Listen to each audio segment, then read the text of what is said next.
The Cessna 172 was making an approach to Kiowa. The flyover was heard within the confines of the Kiowa Service Company, Sandy Palmer, the office manager, mentioning that it was probably Steve returning.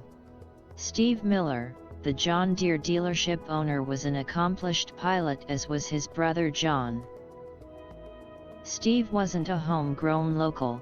Gary sensed that he wasn't overly appreciated by the Kiowa community. His success in capturing a small rural John Deere dealership, Miller and his brother John having raised the standard. The John Deere franchise, no longer the laid-back agricultural store once owned by Fred Jumbo Schubach, known as Schubach Implement. The Steve Miller enterprise changing its name, expanding to the third largest employer in the township, enlarging the parts area, adding a loading dock, and initiating 3 72 by 96-foot metal buildings encompassing a service bay, set-up shop, and warehouse. The sales department demonstrating phenomenal prestige and success. The Miller brothers, Steve, John, and salesperson Larry Swanger having obtained prominence as Deere & Company's most prodigious combine salesmen. The three, and their spouses, awarded with an all-expense-paid European vacation. Ron Zanter was small in stature, but the only Kiowa John Deere serviceman to replace a combine's hydrostatic transmission in the field. Its size and weight normally requiring the formidable chain hoist of a shop application. A request finding Gary mounting the forklift, securing a pallet with the heavily laden hydrostat from the warehouse, transporting the burdensome transmission of all places, to the airport. On arrival, the forklift driver finding Steve Miller and a number of the service shop personnel waiting. Their purpose was to attempt to load the hydrostat into the rear of Steve's 172 Cessna.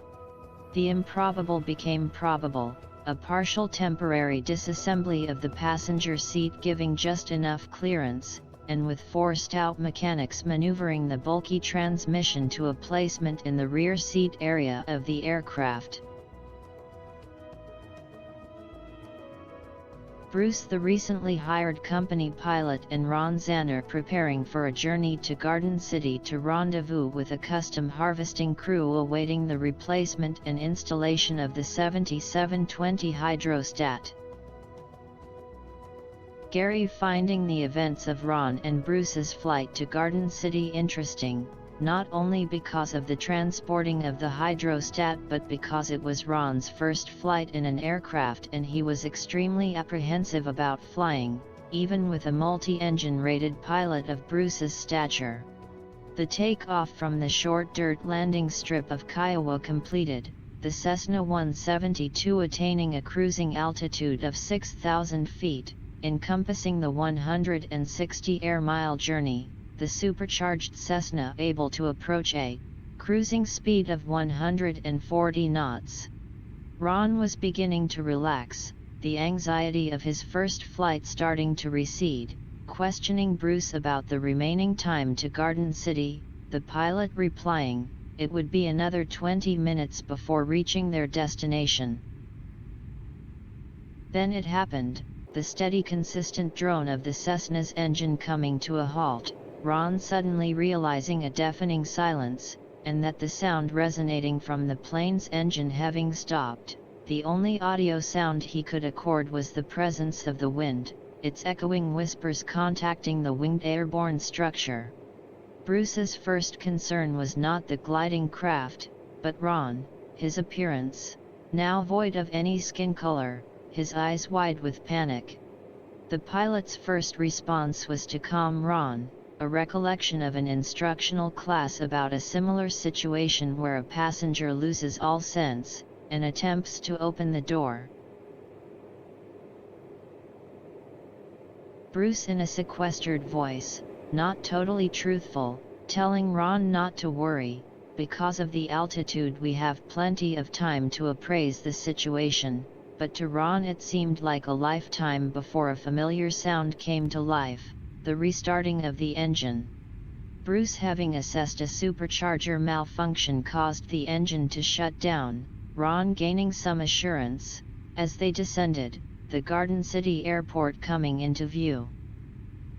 The John Deere mechanic again on the ground, a shaken but now an experienced flyer, vowing, this first flight would be his last.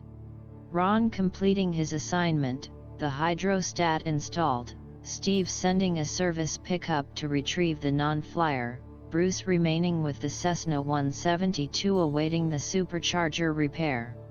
The pilot later relating the events, having an opportunity to pen the account of his episode with the aircraft, and Ron, submitting the article to Aviation Safety, a monthly avionics magazine. The venture published for all to experience.